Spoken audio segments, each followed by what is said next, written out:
c'est depuis la rentrée. Donc ouais, j'ai pas beaucoup de temps pour faire quoi que ce soit, j'ai pas beaucoup d'énergie. C'est bizarre comme période et c'est long, mais ouais. Et puis pas mal de remises en question aussi, mais j'ai pas envie de polluer cette vidéo tatouage avec une vidéo blabla qui devrait sortir après parce que j'ai beaucoup de choses à dire, je pense. Puis ça fait hyper longtemps, donc voilà. Alors déjà, parce que je pense que vous allez le remarquer assez vite, oui, j'ai des nouvelles lunettes. Donc ça change des lunettes vertes que j'avais avant, maintenant elles sont roses. Voilà, juste je dis ça comme ça, vous l'aurez remarqué, c'est fait, c'est dit, c'est bon. Alors donc déjà mon tatouage, je ne sais même pas si vous le voyez, mais il est là. Je vais mettre un... Je vais filmer de plus près avec mon téléphone et j'insérerai dans la vidéo parce que enfin, là vous allez pas bien voir. Même si je me lève, je pense que vous allez pas bien le voir.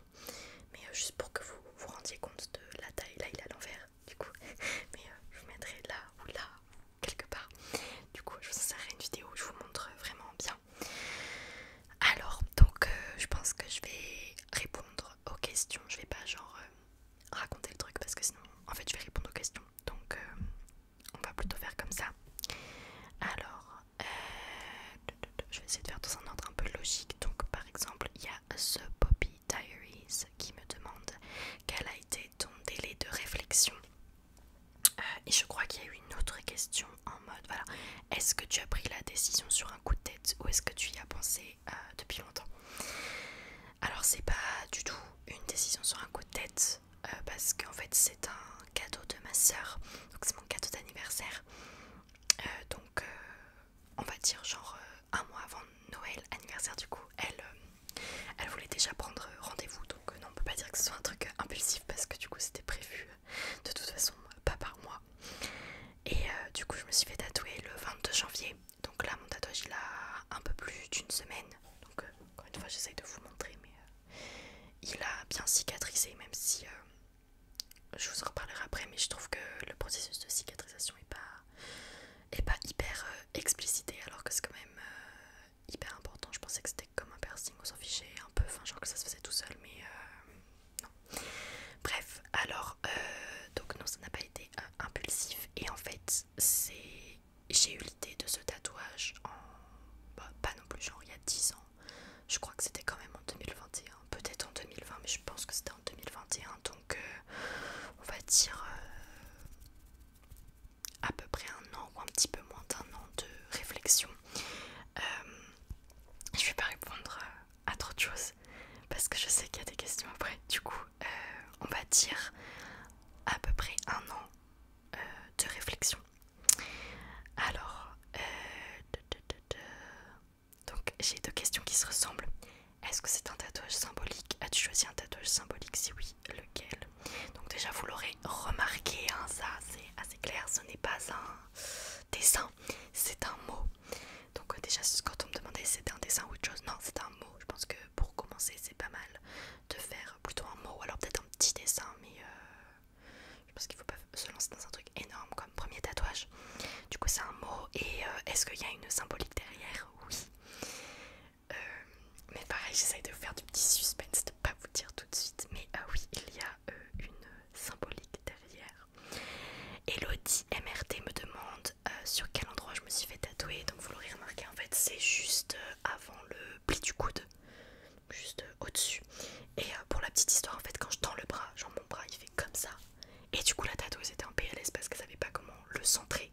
Mais là j'aime bien parce que en fait quand j'ai le bras normal, on le voit un petit peu, parce que c'est quand même à l'intérieur du bras, et ben on le voit quand même un petit peu sortir. Mais c'est pas non plus genre tout le monde remarque direct que j'ai un tatouage. Donc ça j'ai su assez rapidement que je voulais à cet endroit là, parce qu'en fait j'aime aussi beaucoup dans la nuque ou derrière l'oreille ou sur l'épaule ou sur la clavicule. Ces endroits là je trouve ça aussi très beau. En fait il y a plein d'endroits que je trouve très beaux, mais pour mon premier tatouage je voulais vraiment un endroit où j'allais pouvoir le voir tous les jours, tout le temps.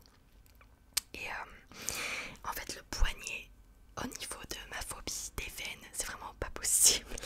En plus je crois qu'il y a genre des tendons et que ça fait quand même pas mal. Donc j'ai préféré faire ici. Puis je trouve que pour un mot, je trouve que c'est hyper joli ici.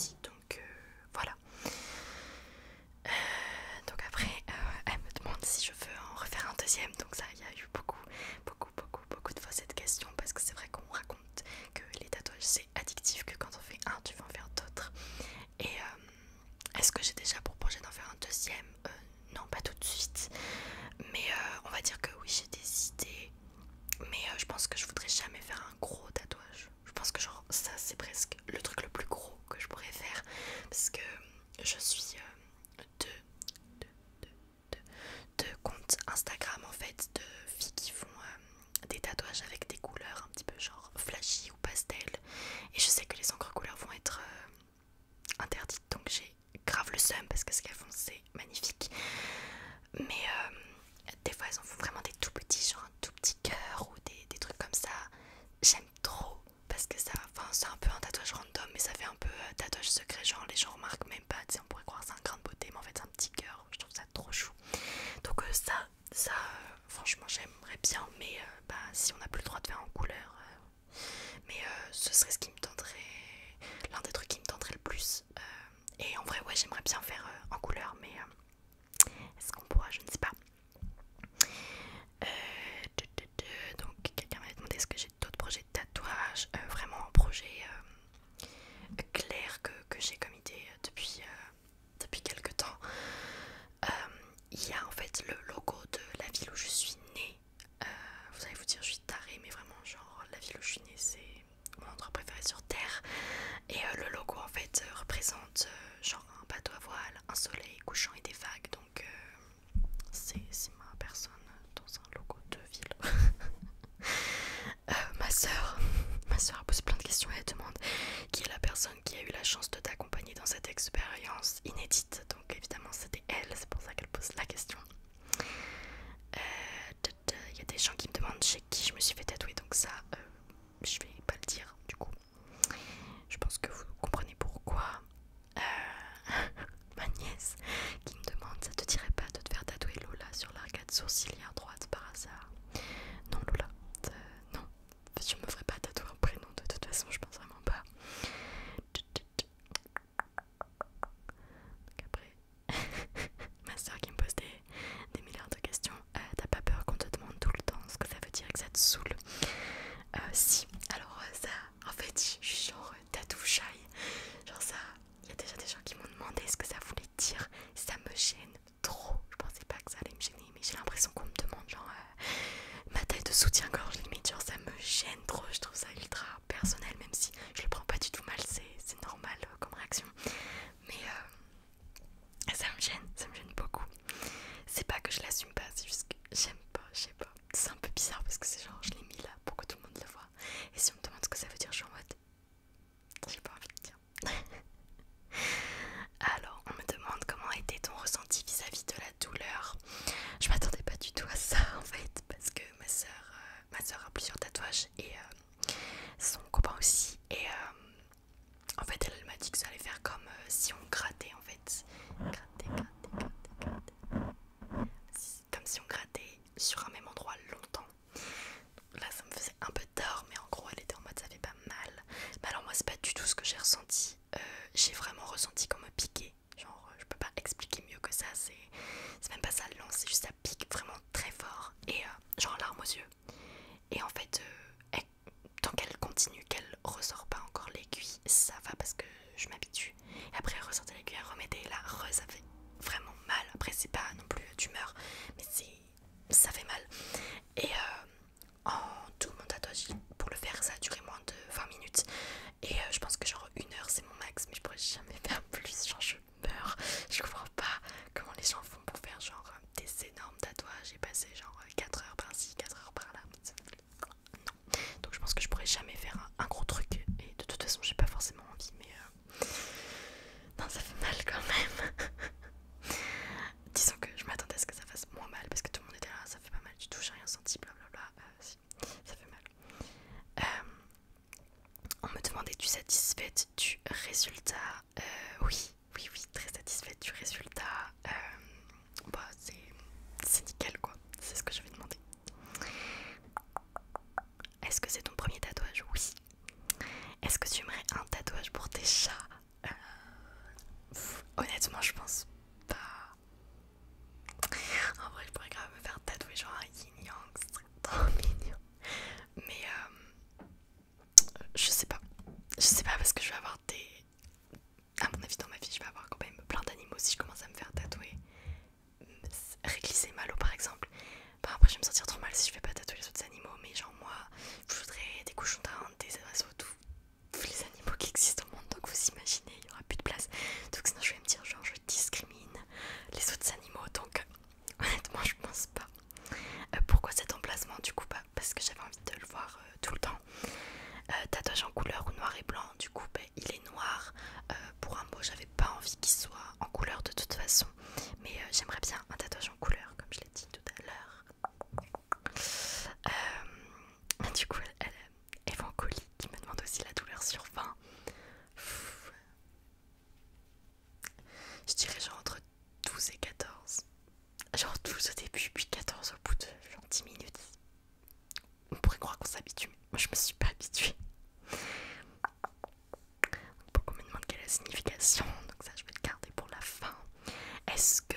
stressée? Alors étonnamment pas du tout. Vraiment j'y suis allée en mode normal, même le matin même je captais pas ce que je faisais, j'étais pas du tout stressée. J'ai pas compris, mais vraiment pas du tout stressée. Quelle est la signification? Blablabla, blablabla.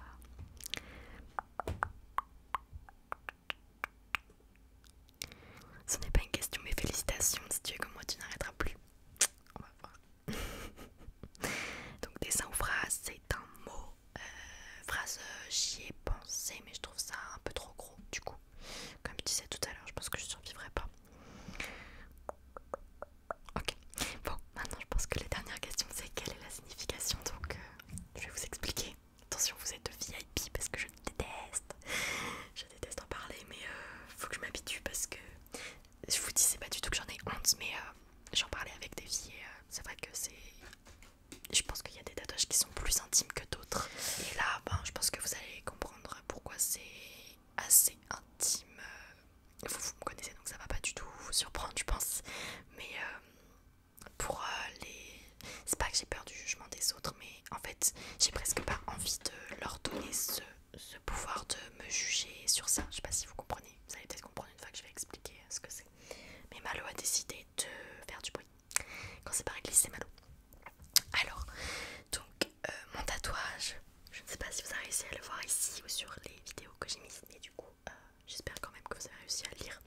Et peut-être que les vrais, vous me direz dans les commentaires, est-ce qu'il y en a qui ont déjà reconnu des trucs, peut-être qui ont reconnu la police ou qui ont reconnu le mot. Franchement, dites-moi là maintenant tout de suite dans les commentaires s'il y en a qui ont reconnu, parce que franchement c'est une mini référence à quelque chose genre ultra pointu. Donc si vous avez reconnu, c'est vous êtes les vrais. Du coup, c'est un mot en espagnol. Espagnol. Ça n'a pas de rapport avec mes origines ou quoi que ce soit. D'ailleurs, je n'ai même jamais fait espagnol, donc un peu random, vous allez me dire. Donc c'est un mot en espagnol et il s'agit du mot liovera. Alors je sais pas si je prononce bien, j'ai jamais fait espagnol, comme je viens de vous le dire, mais je crois que ça se prononce comme ça. Et donc, il me tenait vraiment à cœur que mon premier tatouage soit en rapport avec Twilight.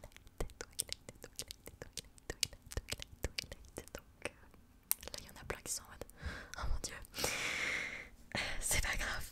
Mais oui, je voulais vraiment que mon premier tatouage soit en rapport avec Twilight parce que c'est pour moi la saga aussi bien cinématographique que livresque, je n'ai pas l'autre mot, littéraire qui m'a le plus marqué dans qui je suis. Et en fait c'est impossible que je regrette un jour ce tatouage parce qu'on se dit ah mais genre Twilight peut-être un jour t'aimeras plus ou je sais pas quoi. C'est pas possible en fait, c'est tellement ancré dans qui je suis et c'est pas possible. C'est comme si on me disait un jour tu vas plus aimer Harry Potter. Pour les gens qui sont ultra fans, je suis fan d'Harry Potter mais genre Twilight c'est encore plus que ça, vous voyez. Donc c'est pas possible, je me suis construite autour de ces livres. C'est vraiment les livres qui ont marqué ma jeunesse, les livres que j'ai lus des milliards de fois, les films que j'ai regardés des milliards de fois, les seuls films qui peuvent me faire pleurer, me faire ressentir tout ça, c'est... Voilà. Donc pour moi mon premier tatouage devait être en rapport avec Twilight, mais je voulais pas la tête d'Edouard ou Tim Edouard ou une citation. J'y ai pensé, mais encore une fois j'avais pas envie d'avoir une phrase, un truc trop long, donc vraiment je voulais un mot qui résume un petit peu tout. Et ça je le savais depuis plus longtemps qu'un an, mais c'est il y a un an du coup que j'ai trouvé cette idée, que ça a été vraiment genre une révélation. Et je me suis dit c'est exactement ça que je veux, je changerai pas d'avis, c'est ça, ce sera mon premier tatouage. Donc je savais. Et donc en fait, Liovera, il y a plusieurs sous-références. C'est pour ça que vraiment j'ai tout de suite su que c'était le mot parfait qui résumait tout. Parce que pour moi en tout cas, il y a plusieurs sens en fait. Donc déjà, une chanson dans la bande originale de Twilight, plus spécifiquement c'est dans le quatrième. Donc c'est Breaking Dawn Part 1. Donc c'est le film qui se concentre sur le mariage, la lune de miel et la grossesse ça a été l'un de mes films préférés, l'un de mes livres préférés, même si ça restera toujours New Moon, le deuxième. Mais en fait, cette chanson passe dans le film et elle passe au moment de la lune de miel et elle passe dans l'une de mes scènes préférées que je trouvais magnifique. Il s'agit de la scène où en fait il y a Edward qui du coup est déjà pas mal avancé dans l'océan. Je précise qu'ils sont nus certes, mais c'est magnifique. Bref, qui est en fait avancé dans l'océan et on le voit de loin, donc avec le clair de lune qui se reflète sur l'océan et du coup on voit juste Edward, on voit juste son dos. Je vais y arriver. Et en fait, du coup, c'est la scène où après il y a Bella aussi qui rentre dans l'océan, pareil au clair de lune. Enfin, j'adore cette scène, elle est trop belle. J'ai pas les mots. Donc, cette musique passe à ce moment-là. Donc, si vous voulez aller voir, vous verrez que c'est cette musique, une partie de la musique du moins, qui est une musique, donc autre niveau de référence, mais c'est, je pense, ma musique préférée de toute la bande originale avec American Mouse et Turning Page. J'adore cette musique, elle me donne des frissons. C'est beaucoup de l'instrumental, assez peu de paroles, mais en fait les paroles sont trop belles. Donc ça c'est la première chose, on va dire, c'est que donc c'est la musique qui passe dans l'une de mes scènes préférées. Ensuite, cette musique est chantée par l'une des actrices de Twilight. Il s'agit de Carmen, donc l'actrice Mia Maestro. Et Carmen, du coup, c'est l'un des vampires du clan des Denali. On la voit assez peu, c'est un personnage secondaire, mais je trouvais que c'était encore mieux, quoi. Parce que la personne qui chante la musique fait partie du cast de Twilight. Arrête Malo, vraiment elle est insupportable. Autre raison, on va dire, Llovera, donc pour ceux qui font espagnol, peut-être que vous le savez déjà, ça veut dire il pleuvra. Il pleuvra, il pleuvra, il pleuvra. Et la pluie, Twilight, ça vous parle? Donc ça c'est pareil, il pleuvra, tout de suite la pluie, tout ce qui est humide, froid, toute cette ambiance, ça me fait tout de suite penser à Twilight. Et pour moi c'est encore une fois un mot qui résume un petit peu toute la saga. Il pleut tout le temps à Forks, quoi. Et voilà, je crois que c'était déjà pas mal, hein, comme raison. Et donc dès qu'en fait à un moment j'ai réentendu cette musique et je me suis dit mais c'est ça, c'est exactement ça. Et donc bah, la police du mot, c'est la police de Twilight. Ça vous l'aurez peut-être remarqué, mais j'adore cette police. Je trouve ça hyper minimaliste mais en même temps élégant, puis tout de suite ça me fait penser à Twilight. Donc voilà, je sais pas si vous êtes surpris, si vous vous attendiez à ça. Dites-moi tout dans les commentaires, mais je suis trop contente.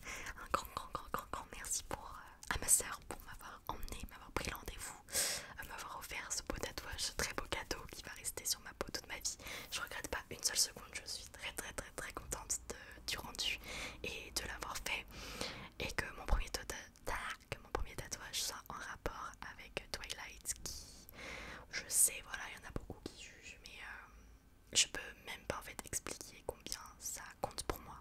Et du coup c'est vrai que c'est pour ça que j'aime pas trop expliquer, parce que tout de suite je vais dire c'est en rapport avec Twilight et vous voyez, genre tout de suite la personne se fait une idée de moi, une idée de qui je suis, et ça m'énerve en fait. Parce que si tu dis c'est en rapport avec mon oncle, ma tante, là ça passe beaucoup mieux, mais Twilight, enfin il y a quand même de gros a priori, donc c'est pas tellement que j'ai peur qu'on se moque de moi parce que je m'en fiche, mais c'est plus genre, je sais pas, pour moi c'est intime.